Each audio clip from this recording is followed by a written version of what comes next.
to start over. Okay, It was welcome to the Salty Podcast, episode 35. We just had a false start, so we're starting over. Sorry all about right. that, Dean.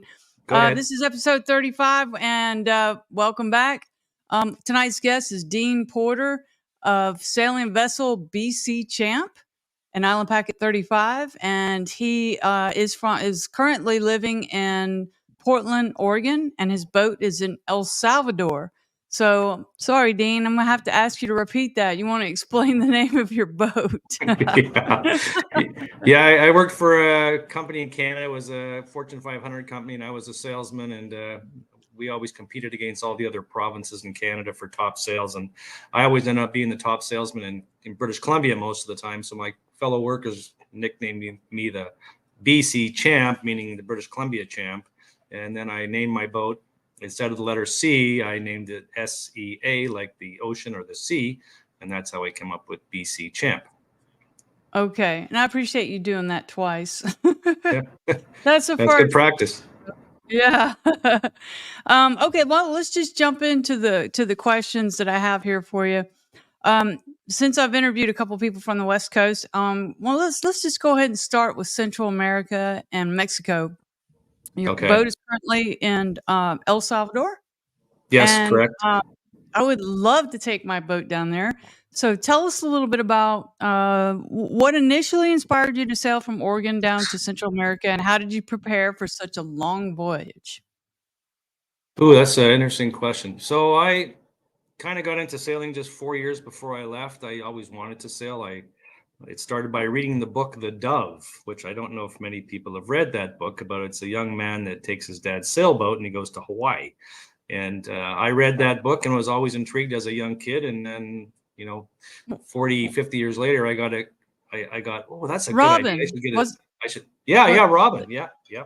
and when did he do that? 60s, 50s? Yeah, it had to have been the 60s because I was probably a teenager when I read it. So, yeah. I've And seen then, the movie, but it's been a yeah, the long movie. time. Yeah, yeah. Yeah. National Geographic picked him up and then he ended up sailing around the world, as far as I recall.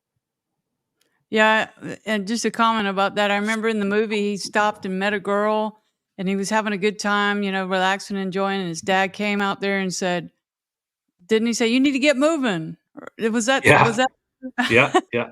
he's That was like, the movie. He had a "Let this." couple cats. Yeah, Yeah, lost one of the kitties. That was a very I still remember, yeah, disturbing. The shark yeah, guy. yeah. So, yeah. Yeah, so I didn't really plan on going to El Salvador, to be honest. My goal was to sail to French Polynesia probably this last spring, actually. But Okay. when you start sailing and you kind of hang out in different cities and anchorages, and I left San Diego with the Baja group, and I Oh, sailed yeah. down with that group, and I met a handful of people, a bunch of amazing other sailors, and then I ended up hooking up with a boat called Wanderer and a boat called Voyager, which were my friends now, and they've been that way for years. Drew and Ingrid and Vinny, Canadian Vinny, we call him, and he's from Vancouver Island as well, ironically. And so we all just started to hang out. We all had the same kind of goals and where we wanted to go. So we kind of buddy boated for over a year together. And, we went through Mexico very slowly, and we stayed at so many amazing places. Mazatlan was fantastic, believe it or not, beautiful there. And then we went further south to Zihuatanejo or Ixtapa, and Zihuatanejo became kind of a return location because in February of every year, they have a big Sail Fest event, and it's where fellow sailors like us spend 2 weeks there, and we take all the tourists from in that location out to watch the sunset, and they donate thousands of dollars or $25 or $10, and we take them out to watch the sunset, all of us sailors, as a volunteer. And then this whole committee makes thousands of dollars for the young niños and niñas in El Salvador, or in Zihuatanejo. So, And Zihuatanejo is in which country? that's Mexico. Okay. Yeah, it's north of Acapulco. Okay. Northwest, sorry. Yeah, I'm turned around. All right. If you could look it up, Zihu. So we went there, and then how we ended up in El Salvador, I guess, is the there was a woman, Pamela, and her husband Henry, who have sailed up and down the coast many times, from Vancouver Island as well, came to my boat and said, "Hey, you guys A should help." lot of you. Yeah. Yeah, a lot of Canadian boats on the West Coast, from Canada, Right. especially. Yeah. I bet. So, they, this lady Pamela and her husband, they convinced us to be part of this Sail Fest because we were just there by accident. We didn't plan on being there for Sail Fest. We knew nothing about it. So they got us involved, and we took some people out. We took people sailing, and then Pamela became a really great friend. Her and her husband Henry, and she every time in Zeewat she does a seminar for El Salvador at one of the local restaurants to help all the new sailors like ourselves understand where to go and where not to go. And so she does this great little PowerPoint presentation, and that's where we learned about El Salvador. Most importantly, Bahia del Sol Marina, or also Bill and Jean's mooring field, where my boat is moored today. Yeah, that's where you are. Let's go ahead and put up a picture of your boat. Okay. That's really pretty. Yeah. Yeah, it's I miss it. It's been a few months since I've seen it. But in El Salvador, it's really great because Bill and Jean are fellow Americans that retired from sailing and bought land there on an island, and then they started the mooring field, and it's been fantastic. So we stay with them. They have staff that watches our boat. They watch our boat. We get our hulls cleaned for $40 US. You know, it's I think it's around once. That's pretty good. I do it every month because yeah, where we are is in an estuary. Yeah, there. Well, that's the Tehuantepec, south of Huatuco, on the way to Chiapas, Mexico. That picture is kind of unique. I like to show sailors having a good time. Yeah, and relaxing. Yeah. That was my coffee at like 7 a.m. Yeah. That's my buddy Vinny and I fixing my sails. He's got a Sailrite sewing machine, so we're kind of learning how to sew. So is that and where is that? Where is this is located? This is El Salvador on Bahia del Sol. Oh, nice. Yeah, Bahia del Sol Marina is actually a all-inclusive resort, and what's great about it, as Pamela would always say, is it's for $15 a week. We get full access to the dinghy dock, showers, 2 pools, 30% off the food. We get to we get $1 beer. So we kind of go there for happy hour every day and sit in the pool and cool off. And the hotel let us use their big conference hall to set our sewing machine up there and sew our sails. It was great. Let's put that marina up. Tell me the name of it again. Yeah, Bahia del Sol. Yeah, like Bahia Honda. Bahia del Sol. Yeah. Yeah. Yeah, it's fantastic. Yeah.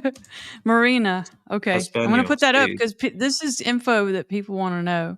Yeah, so, is that it? Yeah, that's it. Perfect. Yeah. Now this is a trustworthy place that someone can leave their boat. Yeah. So yes, because Bill and Jean are there every day. They host us every day for happy hour at their house. They have a little tiny pool, and we go there for happy hour. And then every Saturday night is Papusa night. So all of us sailors go to their house, and then we walk down on the dirt trail to this woman's hut. And her family cooks us papusas, or like a rice flour with cheese and beans inside, and sometimes some meat or sausage or something. But it's the papusa is the Salvadorian meal. Their go-to is papusa. So yeah, so our boat is watched all the time, and we're all on WhatsApp together. I can call right now and I can say to my young friend Jose, go check my battery bank, and he'll be at my boat in 5 minutes, and he'll be calling me back with a video showing me my battery monitor, showing me that it's perfect. So it's amazing. The people are amazing. Super safe. Yeah, super safe. That's you heard it right here on the Salty Podcast. That is great info. Yeah. That comes up a lot. Where can I leave my boat in a safe place, whether it's in the Caribbean? Now we have a place that we're talking about on the West Coast in El Salvador. So that's great. Go ahead. Yeah, and part of the reason why when Pamela did her seminar with us, she talks about that it's very safe. and they've been leaving their boat there. I'm in a ballpark, but I think around 10 or 12 years they've left it there every year for the winter or our summer, and go back to Canada, do their thing at home, and then they come back in November, and then they take off back up to Zihuatanejo to do the Sail Fest thing again. But they've been there forever. And the other great thing is that you can get work done on your boats. Like I had a bunch of cracks on my seat, on my outside by my tow rails and down on my cockpit, and I hired the guy to come and scrape them all clean, fill them all. He painted it to the best he could with the Island Packet color, and I think it was $350 for like multiple days of work. Like they work very inexpensive there. And that's the other thing that's really nice. They'll clean your stainless. They'll wet sand your hull in the water, cut polish it, wax it, and it just is beautiful. And there's a crew that does that. I mean, you can't get too much canopy work done, but most everything else you can get there for extremely inexpensive, and it is the US dollar there as well, which is nice. So no canvas work? Very little. Jean, the lady that does the mooring field, she has a Sailrite sewing machine, and she does some. The problem is getting the material is the problem, because you can't get the material. The sun, I can't remember the name exactly, but the material. I can't think of it either. The canvas that we use for our Bimini's and Dodgers, etc. But other than that, there's so much more you can get done. Like I say, they clean my hull for $40 a month. I can't beat that, so pretty impressive. Yeah, mine's 110 a month. Yeah, exactly. So, and that's US. So, and like I said, they do gel coat work. They'll even build you a dinghy down there. I mean, it'll be fiberglass. It'll be a little heavy, but they'll build you a dinghy down there. Wow. Like they're super talented. They're not super high quality, but it's darn well worth the money, all of it. And the people that do it all are super nice. Like Mexican people are fantastic and super nice, and El Salvador people are just a tad bit above, which is really amazing. Really? I've had great experience in Mexico. Lots of good experiences in Mexico. Yes. Yeah. Mexico's fantastic. I mean, I probably shouldn't say this, but as soon as I got to Mexico, I didn't even lock my boat anymore. I mean, I haven't locked my boat for a year. El Salvador, I never locked my boat. It's all that's what I'm saying. There's not much to steal on there because, there's not much to steal, but, food and clothes, I guess. But yeah, it's super safe. That's why we love it there. Well, when I was doing my research, when I started sailing and I started reading, because I didn't grow up sailing, the book I read said he travels in the Caribbean. He doesn't lock his. Now he doesn't go to real touristy places because that's where you get ripped off. Yeah. But he'd rather them come on in and help themselves than bust in the companionway. Right. Yeah. Because you can't get that fixed easy. Yeah. So true. So true. All right. My next question for you is, can you share some of the most memorable or challenging experiences you've encountered while sailing along the west coast of Central America? Is it rough there? Is it like different winds or? Yeah, I have to say I'm more of a motor sailor than I'm a sailor down there, because you got to watch the wind in certain areas. There's an area called the Tehuantepec, which is south of Huatuco, Mexico, and it's where the narrowest part of the Caribbean and the Pacific Ocean are. And if you look at windy.com, when you watch that periodically during the week, you'll see that there's big winds that come south through there, southwest, and it becomes very dangerous because it gets up to 30, 40 knots and the waves become very big. And so you really have to time it to go through there. And it's a 48-hour passage basically. And so what we do is we wait until there's almost no wind just to be safe. And then you end up motoring across, for 2 days or 48 hours. Tell me again, tell me the starting point and the ending point. The starting point would be Huatuco, Mexico. So Huat. And then you would carry on to Chiapas, Mexico, where there's a marina at Chiapas Marina. And there's also a hall out there. And that's also where you check out of Mexico. Okay. Yeah. And I'm seeing a few different Huatulco, yeah, Santa Maria, Huatulco. yeah, it's right on the water. Well, look for Playa Salina Cruz. Okay. Playa. Salina Cruz. That's the one you gave me, right? Yeah, yeah. I think that's where you'll see the cruise ship dock there, if you can see it on Google Maps. Is there a beach there? Yeah, I think it's Salina Cruz, Playa Salina Cruz. Okay. Try that.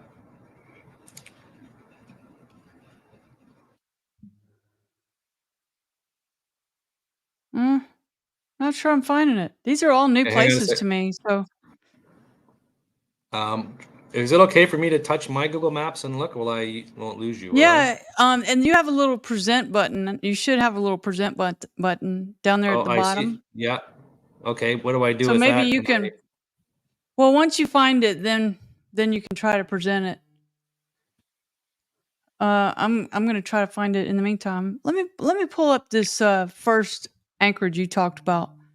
Yeah. Isla Bartita. Isla Partida. Yes. Wow. Oh, Wow. I'm sorry. Wait. Okay. Um, Let me show this. okay, go ahead. Let me come back to you. I gotta find you here. There you are. Okay. Yeah. This is an amazing anchorage. Yeah. If you can pull it up. Yeah. There you go. So if you zoom in, you can see there's actually 2 islands there. Yeah. Yeah, and you can see where if you zoom in no, I'm you're just I'm yeah. just gonna show where it is. Okay, it's Yeah, yeah, give you some Baja. idea. Yeah, we It's sailed to Baja. Cabo San Lucas, and then we sailed up to La Paz, and then we went there for a week and hung out with my fellow boaters. And where's the anchorage? Right here? Yeah, right in there. Yeah, yeah. Or there's another anchorage just south where the 2 islands split. Right there's another beautiful anchorage. If you just move your mouse right up in there, right, not there, but just to the left a bit more. Yeah, Right not here. that's in there. There's a beach there. We hung out and partied and Right here? fires and more to your left. No, up and more to your left. Come out of that. Yeah, straight up now. Pull it down. Yeah, just to the left more. Little more, yeah. Right up in there, you see there's a big, like an anchorage right there. Right there. There's an anchorage right Right there. in It's here. beautiful in there. Yeah, beautiful. Ah. Yeah, yeah, beautiful. Really, really nice. Yeah, and all around that whole island, there's all sorts of beautiful. You can see them all. Just anywhere where there's a gap, there's a big, beautiful beach and anchorage. And there's So hiking there. Yeah, tell me about this island. I just know I think it's part of their national park for Mexico, and quite a ways at the top. There's a lot of diving up there. I think there's a lot of sea lions, etc., up top there. I Yeah, up can't in get that on this area. island. I was gonna try to see if I can get on the island, but it's not Have a letting look. me. Yeah, yeah, Diving up here? yeah. Diving all up around there is really good. It's supposed to be fantastic. I never got up that far, but other friends did, and they just loved it.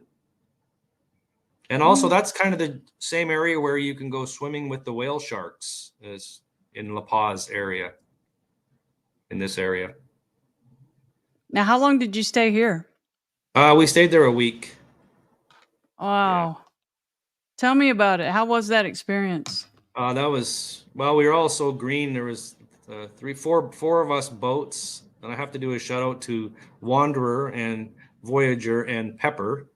We all went there and we spent a week, and we just went all around in those bays, and we hiked up on that mountain, and we hiked up. So we were actually on the right-hand side facing towards probably Mazatlan, but you could just see the beautiful, the beautiful bay there. Of course, This area right here? yeah, right there, and then just up one anchorage too, just up into that big long finger there. Yeah, right in there. Yep.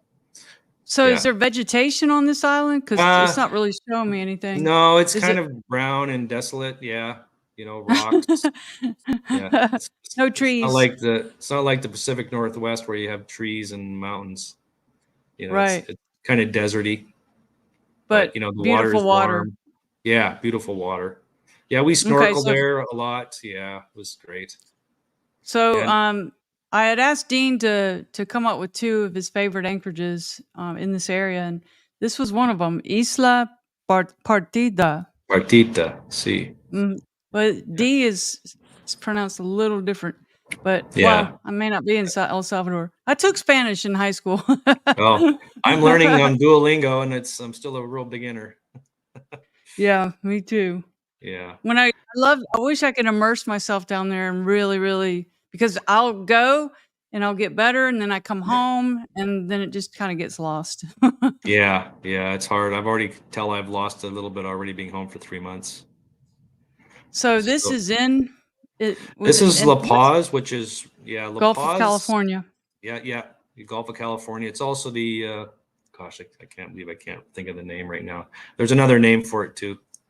The Gulf of California. Yeah, they've changed it. That's why it's funny that Google Oh, Maps says Gulf of California, but it's dang. they changed it, huh? Yeah, well, I don't know why. It's the Sea of Cortez. There we go.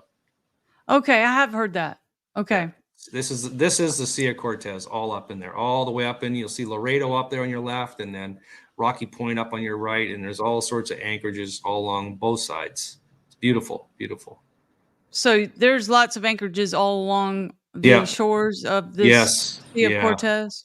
Yeah. Okay. Sea of Cortez is beautiful. Yes. That's a dream of mine to get up there, go through the Panama Canal and get up in there and experience all that. Yeah. I have friends that are working their way up there this fall. They're going to head up from there. Yeah, okay, so the second one is Santa Cruz.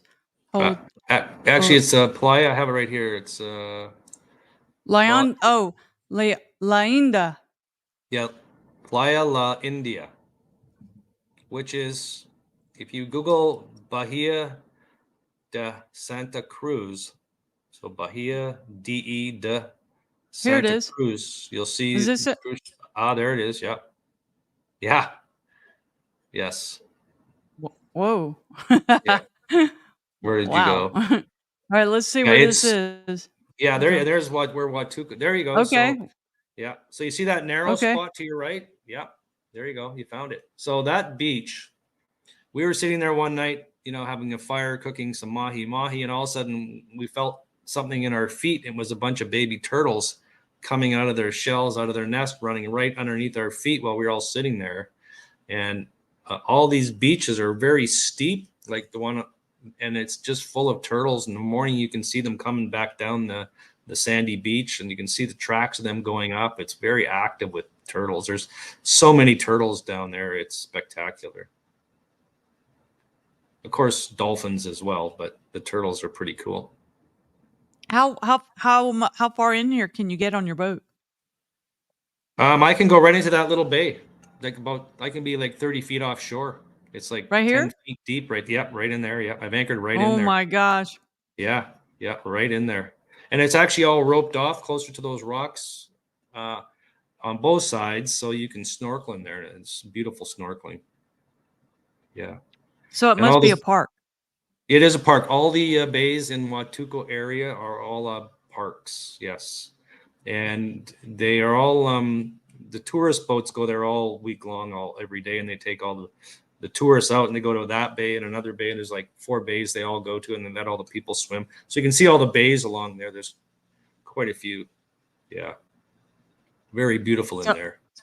How many boats did you see in here? Other cruisers like yourself? One time there was probably 7 in there. And usually on average 5 to 7 boats, sometimes just yourself or your buddy boat, depending who you're with. How long did you stay here?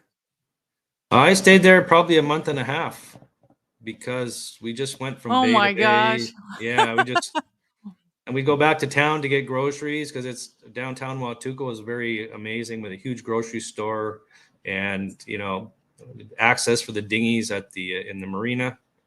And where's town? Like, you keep going. That's what I was saying. Look for I just had it here. To the right or the left? To the right. Go to the right. Okay. Here's Huatuco 2. That's what it says. Yeah, it's Bahia de Santa Cruz. If you zoom in, you'll see a Here it big long, is. a big long finger. That's the cruise dock.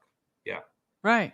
Oh, So now oh, if you, really? yeah, there you go. Yeah. So if you move your cursor straight up, right into that area of water, not to the right, and stay in the water.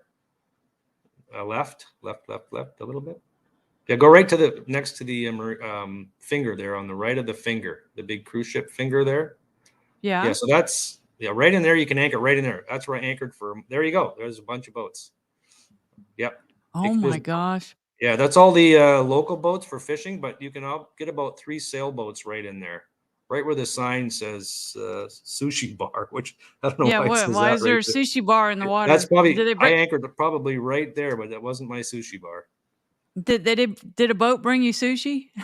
No, no. So then you just bring your boat in and out of that channel there, and that's where you tie up to the dock and get a cab uptown for $2 and get your groceries. And it's a beautiful town, beautiful place. Yeah, Let's see if we can go into the town. Oh, here we go. yeah. There All you right. go. Yeah, lots of. Oh, there you go. Yeah, yeah. Lots of Canadians and Americans live there. This is A beautiful. lot of tourism. Yeah, it's beautiful there. I'd go Did back you there in a ever heartbeat. did you ever stay in the marina? No, no, I didn't. There is a marina on the other bay, further. I guess that'd be southeast, but we never stayed there because we just anchored, and we heard that it was just pretty shallow in there. So if you have a deep keel boat, it's not exactly easy to get in. Um, Luckily for us island packet people, we can kind of go just about anywhere.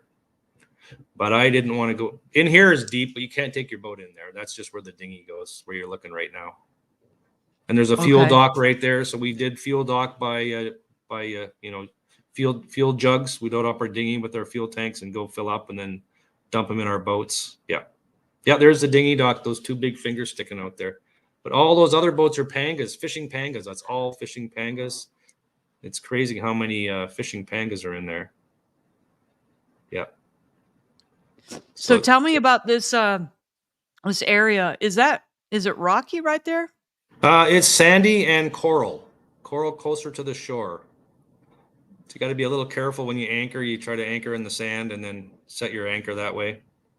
But you can see the difference in the color of the water because it's clear and you can see the sand below you. And it's about 14 feet deep. So most What boats can go in there. is And there the air, coral underneath here? yeah, on the right, closer to the shoreline. Yeah. Yeah. Because it looks So, kind of different. yeah, I don't know why it's so black there, but it must be good. They don't have a good picture there. And so on the left side there, the left side of the, that's just for swimming only. No boats are really allowed in there on the left side of the cruise ship dock. Yeah. And it's all the restaurants are all along there. So you can go there and eat all sorts of good Mexican food and fish. It's delicious all through there. Yeah. So, and it's really a nice area. It's calm and safe. The people are great. You know, the port captain is right there, which you have to learn that the port captain is mostly, you need to find the port captain when you sail in Mexico. Okay. Yeah. Yeah. So how long did it take you to get over there in your dinghy?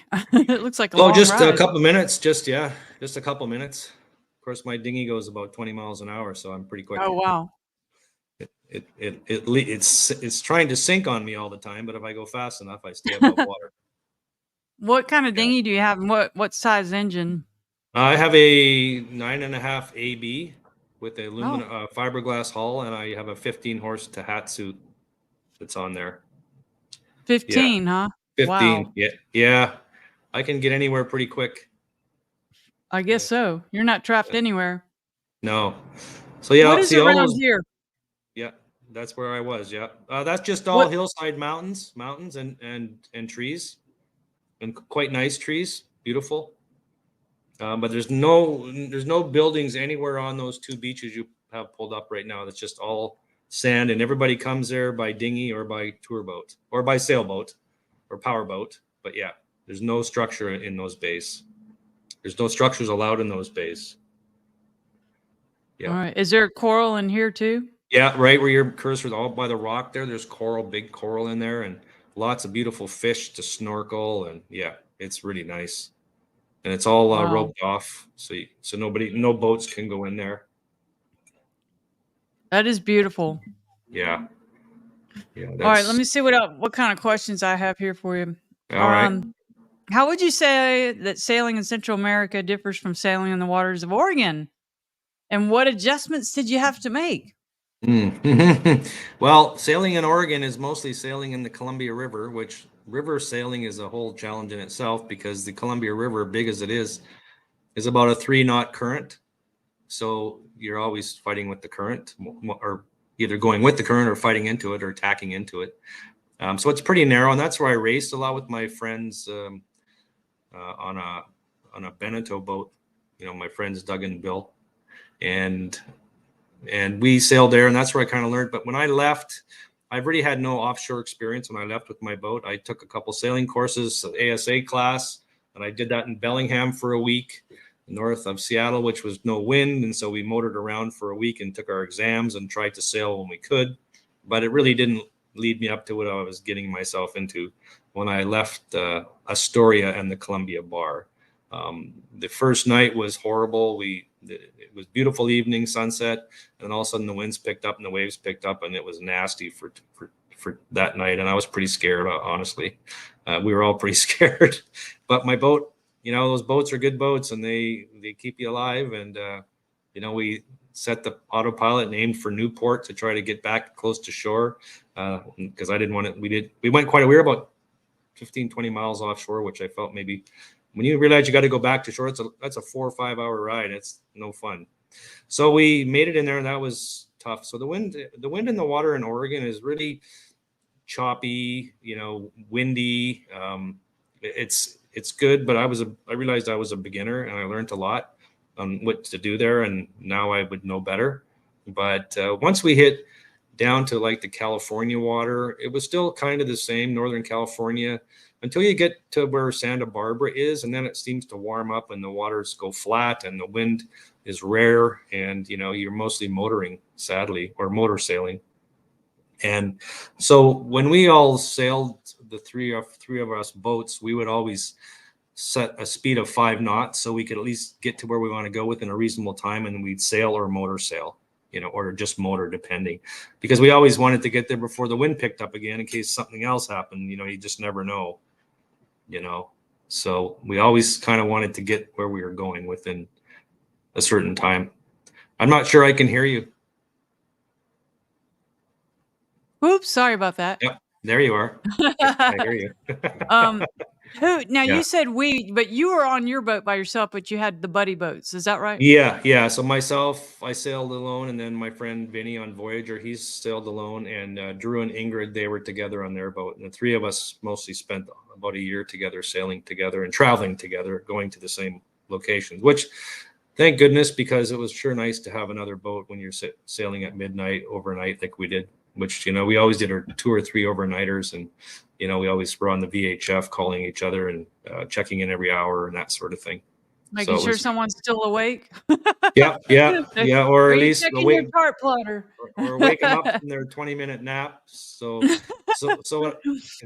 yeah, that's what my phone is. My alarm clock. It's also my navigation, because I did everything through Navionics boat app on here. That's how I sailed all the way down there. I didn't really use my chart plotter much.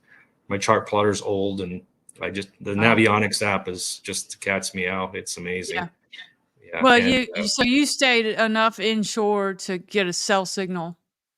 Well, no, with the Navionics app, you don't need a cell service. It's a GPS only. So it's just GPS.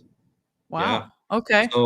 So your phone and my phone all have GPS built into them, right? Well, so I do have the Navionics. I do use that sometimes along with my chart plotter.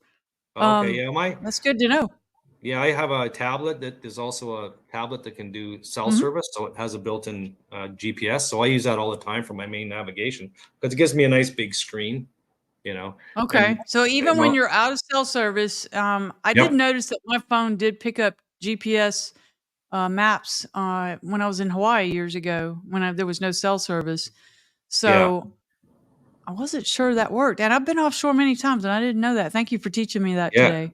Yeah, you might have to excuse me, buy the charts for that area you're in, but the charts through the Navionics boat app are only like, I think, $39 or $49 for a year. And you get a Right. large area, and it's a fascinating app because I can, press Watuco, then I can press Chiapas, and I go, Right. and it makes the route for me based on my depth. A lot of And times I'm planning on that app. That's how I do all yeah, my planning. yeah, So because it gives you good reading numbers and ahead everything. of time to figure out, okay, where am I going today? What's a Yeah, reasonable day? That kind of thing. Well, I'm yeah. like you. I sail mostly by myself, probably 97% of the time.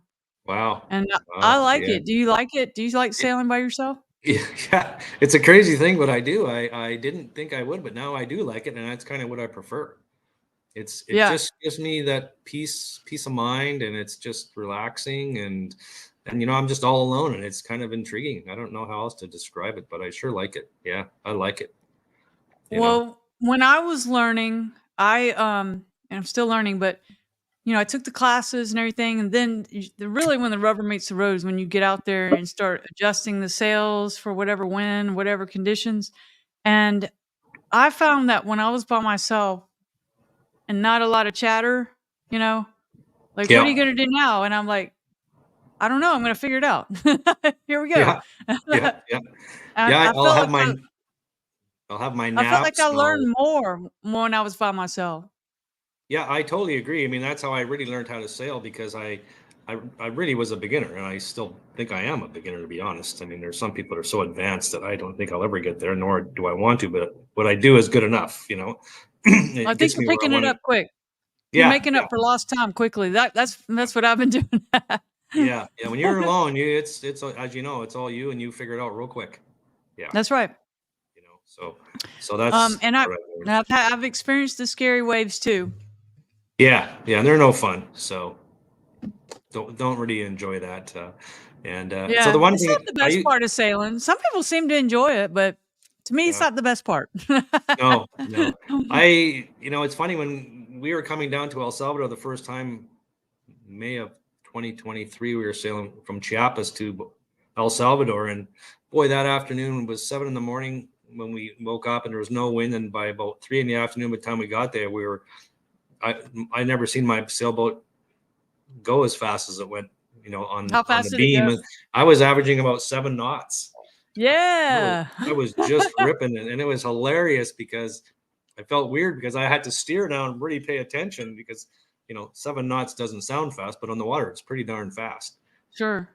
and So tell it me, was was great. the beam reach on you were going south, right? Yeah, it Was was a it beam coming off, reach. Yeah, and was it starboard or port it was side? on my starboard side as I was going down, and it was probably 20 knot winds, but the ocean was flat, just big rollers. So there was no bad waves, and I flew. It was a hoot. I have a video of it, and my friend videotaped me, Vinny, as I called him and said, "I'm coming in, and get ready, get the cameras out. Here I come," and I cut right Coming in past hot. the boat. Yeah, coming in hot, and he has a great video that we both posted on our Instagram accounts of me coming in there. So it was pretty exciting. Yeah, All but right. So we talked about your favorite anchorages, or your two favorite ones yeah, in Central America, yeah. and provisioning. How do you stay well stocked during your Mm. journey and through more remote parts of Central America? Yeah. Well, luckily, most every city we go to has a pretty big grocery store. And when we're just living there for the month, we eat out, maybe not a lot, but we eat out a fair bit because the food's usually pretty inexpensive and it's usually Mexican food most of the time.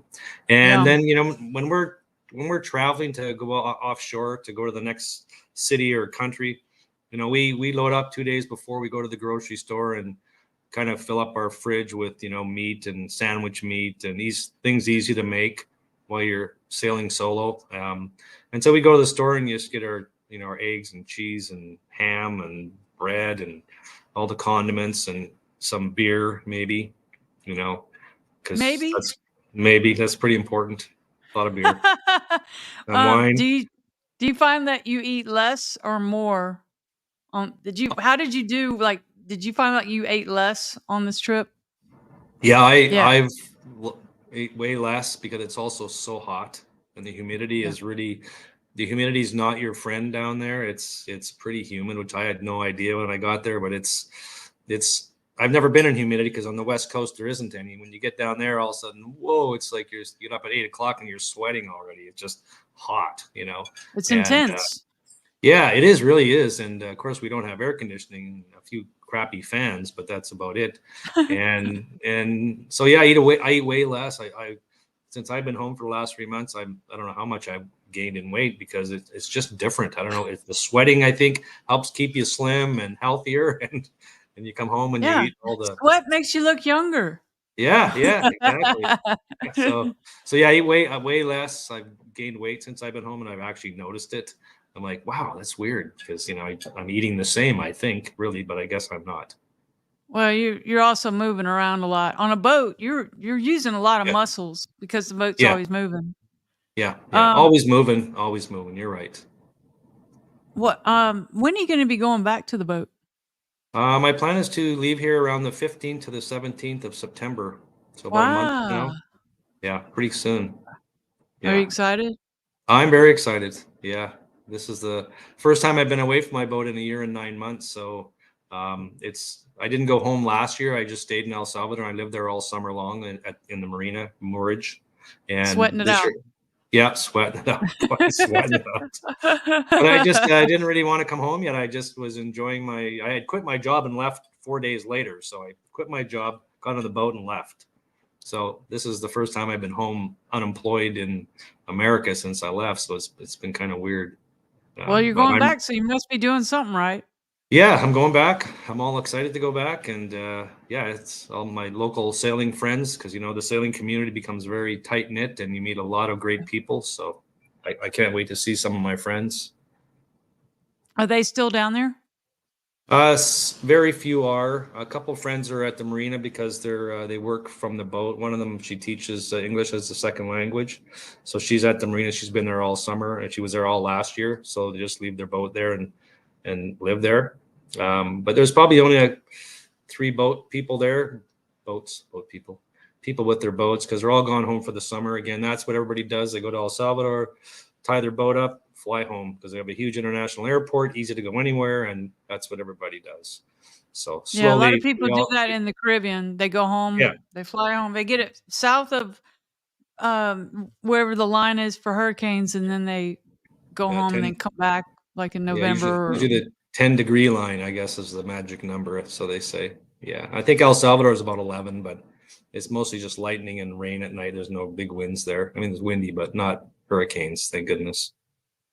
Well, Yeah, I think Grenada's the line, I think, in the yeah, Caribbean, and I think it got hit this year though. it did. I think my friend's boat got taken out of there 20 years ago, almost to the day. So it was 20 Yeah, years ago was the last one, which was it's very crappy. unusual, but it happens. Yeah, yeah, yeah, And for yeah. And I'm not, insurance reasons. yeah, I'm not happy to be anywhere close to those hurricanes because 5 knots doesn't get you out of the way very fast. Yeah, No, but that's enough time with this kind of forecasting these days. yeah, Um, you yeah, can boogie on up the coast, you got plenty of notice yeah, yeah. if Especially you yeah heed with it. the like I use windy.com and it's an amazing app. That's a great app and you can see well in advance. Sure. Yeah. All right, so let's see. Have you encountered any unique cultural experiences or interactions with local communities while sailing in Central America? Not Americans, not Canadians, but have you met Hmm. any? I love that part is kind of learning about the culture wherever I am. Yeah, yeah. We tend to um, meet locals. That's kind of our goal. We want to hang out with the locals and meet them. And in Mexico, a couple times, my friend Vinny and I we traveled inland to from Huatuco to the city of Oaxaca, and we went out there for a week. And we hired a cab, kind of a tourist guy, and he drove us all over the city and Oh, out to fun. the court culture outland and in the mountains, and we saw just a lot of we learned how they made mezcal. He took us to the largest tree in the world. He took us to I think it's a calcium waterfall, and as the water trickles over, it builds this big, beautiful white, fake-looking waterfall, but it's massive up in the mountains. So we really got to see a lot of the local culture, and that's really what we look for. And we meet people. We met lots of friends now, we'd say, that get in the car and take us up to the mountains to go to the coffee place, and then we go for coffee, and so we really focus on that. And in El Salvador, when I was there last year, there's a place we call Sandbar Saturday, and we go there on Saturday when the sandbar, when the tide goes down, and all the locals and all of us sailors go there and bring our coolers and party all afternoon, and all the local El Salvadorians invite us over, and we've gone to home parties, birthday parties. Wow. They just pull you in. They just say, hey, come on, and so we've really immersed ourselves in the culture, especially in El Salvador, for sure. Yeah. Where's Sandbar Saturday? Where's that located? I want to pull it up. Yeah, there's nothing there. It's just a sandbar that comes up when the tide goes down. It's right by the marina at Bahia del Sol Marina. Oh, okay. I never did pull that up. Let me pull that up. Yeah. If you pull up it's a hotel, so you'll pull it up and you can get a sky view, and I can show you that. And that's basically where I live, and it's really a cool area. And we take Bahia del Sol Marina. Yeah. So it actually has the ocean side and the estuary side. We call it the estuary side, and there's a road that goes right through. All right, let's see where. Okay, so how do you get to the marina? I think it's on the other side. You're on the ocean side. You got to go to the estuary side. So pull back and then go up. Up here? No, straight up onto the land. Straight up to land. Maybe you can zoom out a bit more. I'm not sure if you're in the right spot. No, I don't think you're no, you're not in the right spot. You're in some other country. Oh, where am I? Well, you're in Costa Rica. That's Costa Rica. Okay. All right. Yeah, a lot of the names are type in no, you got beachfront. No, you got to go just Bahia del Sol Marina. It probably popped up, but you might have missed it there. Yeah. Del Sol Marina and Suites. I see it there. Right here? I think so. Yeah. Click on that. Yes. And that's it. I was in the wrong country. Yeah, country. There you are. Okay. Now this makes more sense. Yeah. Okay. So this is in the back bay here. Straight ahead is the marina. There, little tiny marina. That's one long finger, and that's it. And that's the hotel down there. That's the pool. That's where I live, right there. Yep. Let me turn it around here. And this is the bay. No, this is not the bay where you. To the right, you can see my boat. To the right, you can see our boats on the mooring field. There they are, right there. See, right. Keep going. Right here? No, keep going. Right there. Oh, right here. That's this all is yours right here. I think you sent me a picture. Yeah, it's pretty close, I think. Yep. Yeah. So that's where Bill and Jean's, see La Pampa mooring? You see Bill and Jean's right there? Right there. Oh my gosh. That's Bill and Jean's house, and that's where we hang out all the time, and happy hour and papusa night. This is an island where you're looking at right now. If you zoom out, that's an island. You'll see there it is. Wow. In Concordia, I think it is. Yep. And that's where they live on the island. And that island only got electricity like 5 years ago. To give you some idea. So if you just hold it there and go, see the opening to the ocean? Right there. Right here. That opening right there. So that is the bar, and you need a pilot boat to cross that. And you can only come in at high tide. And it's kind of crazy because it's actually big surf waves that are further out, and they pick the back of your boat up, and you surf these waves, and you got to come in at full speed, and it's narrow, and not really narrow, but it's shallow. And so they have a boat that goes out now they go out with a depth sounder, and they kind of scan where the depth is, and then they come and bring you in at high tide, and they bring you through there. And that's an experience in itself. So Sailing's Vessel Wanderer said he just sent Dean a photo of the sandbar. You see it on the screen there? Oh. That's my friend. That's my friend Drew. Hey Drew, thank you. Okay, so tell me, I missed it exactly. So to get through here, you don't take your boat through there? Is this not the way out? Yeah, that's the only way. But it has to be high tide. High tide, and you have to have a pilot boat in most cases. Wow. Yeah. Okay. Yeah. And then, where's the sandbar? Right here? Right. It's kind of right. You can't see this. The sandbar Saturday is just up to the right, just around that corner to the right, straight ahead. And that's what Drew sent you a picture. little more. Pull a little more. Pull. Yeah, it's right there. There it is. Right here? No, up one. Up. Right here. Up one. Right there. Sandbar Saturday. Right there. No, right where you were. The little sandbar right there. No, you're too far. It hasn't made it on Google Maps yet. Oh, wait, I think I see some. I don't know if that's it. I don't know if those are the boats or what. But yeah, I mean, that's good information. That's grade A information right there. Sandbar Saturday. Yeah. And Sunday. And anytime Sailing Vinny. anytime the tide's down, there's a lot of boats there, and everybody goes there to swim because that's where the fresh salt water comes in, the clean salt water. You know, every area has a sandbar Saturday and Sunday. Yeah. So it's good to know the secrets, local knowledge. You know what I mean? Yeah. So we take our dinghies Vinny over just there. Wrote you. Sailing Vinny just wrote you a message up here. Okay. You see? Awesome. Love this. Hi to you too. Hey, Sailing Vinny, we're going to have you on the podcast. Yeah. Sailing Vinny and Drew is with Wanderer. Sailing Wanderer. Yeah, and you guys, all three of you, the reason I'm doing these podcasts is because I'm in between trips, and this gives me my sailing fix. So I absolutely love hearing all this stuff. Yeah, and hopefully I'm sharing information with other people where I try to ask everybody where's their favorite anchorages, and I've gotten a lot of good information about different areas that I may never go to, but you never know. But somebody watching might go. Yeah, exactly. And we give information out all the time, and we get information all the time because the sailing community is amazing. And yes, it is. It's a small community too. Yeah. And one thing that we do is we have every place where there's usually a lot of sailboats, they have the sail net in the morning on the VHF on channel 22 Alpha. And then we listen, someone runs the show and they talk about, does somebody need help? Does anybody have anything for sale? Can somebody help me fix this? And it goes on for about a half an hour in the morning. And it's really an amazing communication piece for all of us sailors when there's a lot of boats in one general area. That is great for me to hear because I pay a lot of money to have my boat fixed. Right. And I'm a little nervous about taking off on a long trip. And it costs a fortune. But if I have a community that I can barter with or something, or not pay a fortune. Yeah. Trade services. I have computer skills and stuff. Editing skills. Exactly. I see Jean just sent us a message. Hi, Jean. The boats are coming from Mexico to bring tequila. I think her husband told her to say that.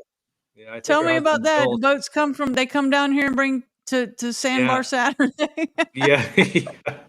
It's they come from Chiapas, Mexico, and sometimes people request, can you bring me some good tequila from Mexico? And so it all comes in by boat on our sailboats, and then we give it to our friends. Oh, and so they bring it to you at your anchorage, or do they bring it to they can. I don't want to bring it up, but Bill from Bill and Jean's, he might request somebody bring him some good tequila because he likes his Mexican tequila that he can't get in El Salvador. And Now you told me this already, but I'm running tech here, so I don't grasp everything. Bill and Jean are from Canada or the U.S.? They're originally from the U.S. Okay. All right. They used to run a program called the El Salvador Rally, I believe. Yes. Okay. And that isn't going on anymore, but they were the ones that ran that whole rally at one time. So. Okay. By the way, Dean did not bring any, but we let him in anyway.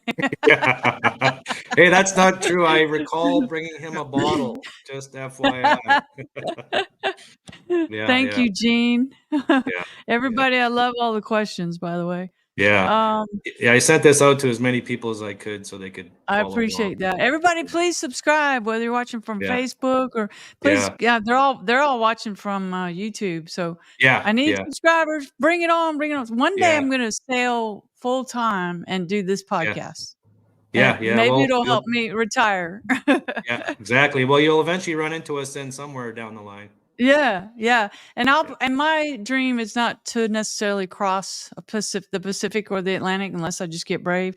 But I'd like to do the whole Caribbean. I'd like to go through the Panama Canal and do the whole West Coast. kind of keep it safe a little bit. Yeah. I think the West Coast is pretty safe, all down here, all down in El Salvador and Panama, and I think none of us have had any problems really. It's been pretty disaster free for sure. Touch wood. So, but I need to.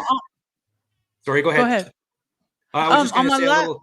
Oh, go ahead. A little shout out. I had to do a little shout out to my friend Ono because we were talking about the sail net in the morning, and Ono is another fellow Canadian that we met, and he does an amazing job with his sail net in the morning on Channel 22 Alpha, and so he's been a real blessing to a lot of our sailors because he does a great job. He's consistent and he does a great job. So that sail net is so important in the morning sometimes to get such good information. I've heard this same thing about this being at Georgetown in the Bahamas, and people, they'll ask like, "Hey, who's flying back to the States? I need this thing brought or whatever." It could be just something simple, but you can't get it there, So a lot of people bring stuff back for other sailors. Is that the same?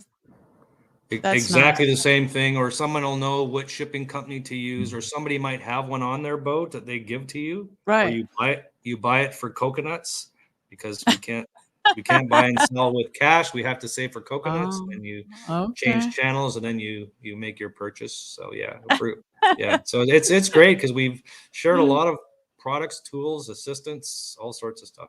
So you might say, "I'll give you 20 coconuts for that thing, that widget." Yes, exactly. Yeah, exactly. Oh, okay.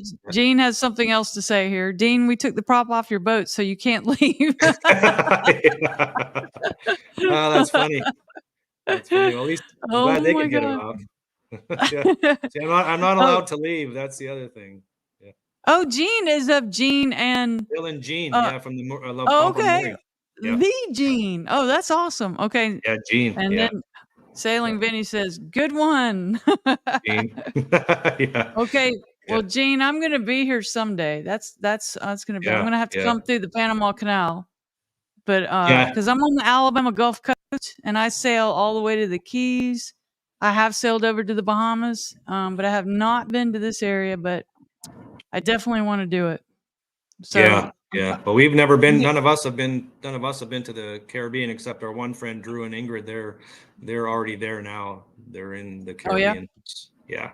So. Well, what is your next goal? Like when you go back in September?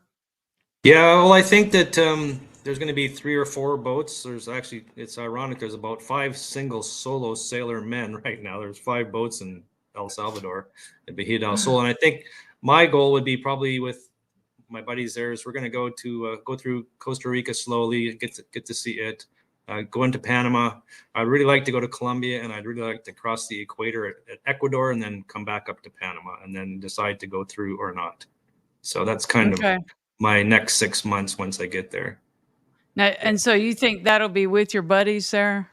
Yeah, I think Vinny probably for sure. Ono might go through the canal a little sooner because he's got a little change of plans due to some family situations. But I think that most of us will end up down in Panama, probably. Okay. And it's when you find a good place, it's hard to leave. Yeah. I mean, and that's where we're sailing to where we want to live next. That's really what we're doing.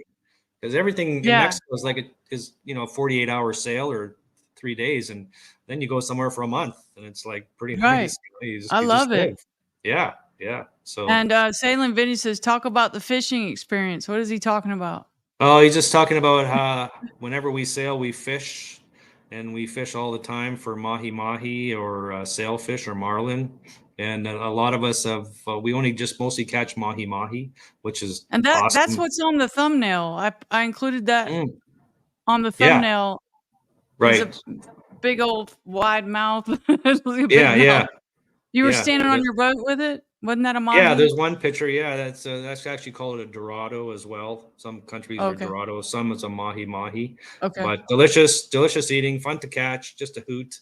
Yeah. And I think that's what Vinny was talking about. Yeah. So we always fish as soon as we leave a harbor, we put the rods out, going fishing. Right.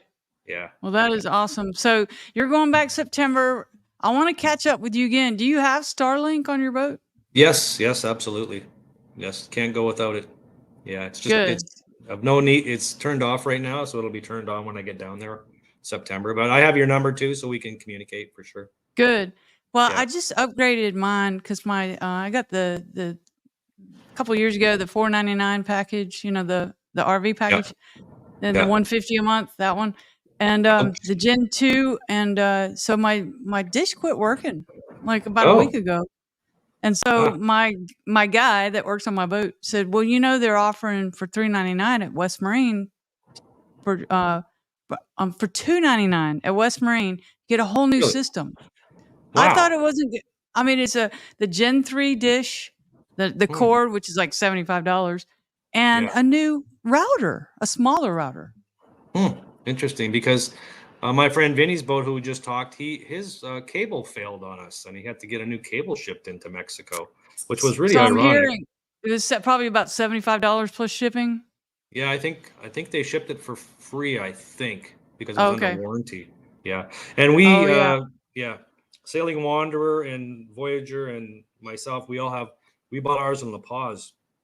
So ours are all Ah, Mexican located, and we okay. pay, I think, I don't know about whatever Drew and Vinny pay, but I'm about $73 a month US, I think is what it is that we pay down there. Yeah. So How? because it's Mexican, I think it's because it's Mexican. Yeah. Country of And you can Mexico, go so month it's to cheap. month. Yeah, yeah, yeah. And it's it's all on your phone, right? The whole app is on your phone and everything. Yeah, I don't know Oh, what yeah. generation we have. Ours are almost probably 2 years old now, I think. So we have the Does yours adjust? Yeah, yeah. okay, so that's probably a Gen 2, that's what I had. The Okay. Gen 3 Okay. doesn't, I don't know, I guess they did away with it, having problems or something, but, I haven't Huh. seen it yet because I haven't been to my boat, but he called me today, and the dish is a little bigger, and Mhm. it just is flat with a little Yeah. bit of a tilt, so the water and the Okay. router's smaller, and I have a whole new system, he said it's so much better, but I've Wow. heard other people he says that a lot of people are, having to get new cords, like, I don't know what's going on. Yeah. Funny because Elon is first. I don't know. Maybe it's because we're out there in the salt. I don't know. yeah. Well, But when you get too far offshore, of course, he wants to charge us a whole bunch more uh, fees yeah, for yeah, data, which so we log on, get our weather, and kind of log off sometimes right. so we don't get dinged too much. So for But me, it's 150, and then if I upgrade, to go more than 40 miles offshore, it's 200. What is it for you? I don't even know, to be honest, because You haven't had to don't go worry that about it. no, we don't go Yeah, that far offshore. We're going down the coast, and like I say, we go until it kind of trips out. And once it trips out, they try to get you to pay, and then we just turn it off. yeah. I think at I that mean, point it's too late to upgrade, update the yeah, it's too package. late. Yeah, yeah. All But right. again, we're Well, only you've been doing on. Go ahead. we're only doing 2 or 3 day, 4 day passes, so we can get the weather for 4 days, and that's good enough usually. Well, you are living the dream. I'm jealous. I want to go to this place that you're hanging out here with Gene and Gene and and all Bill. these guys, Bill and Yeah, Gene, and yeah, shout out to Sailing Vinny and yeah, and, and and Drew and Drew, Drew. yeah, and Ono, yeah, and many Oh more. no, Many. I mean, I have a list of friends, but we got to, yeah. Well, I it's such appreciate a it, great and community. Yeah, so I want to do this again and kind of keep up with what your next adventure is. So sure, sure. you'll probably hear from me. Okay, okay. And Yeah, please no everybody problem. subscribe, and I'll be Yeah, subscribing to all of you so I can keep up with all you guys. But thank you so much for coming on. I sure do yeah, appreciate it. yeah, no And problem. let Happy me to pull up my answer any questions or anything for yeah. anybody. I so appreciate you coming on, and let me do my little outro video. The way I like to end all these is salty abandon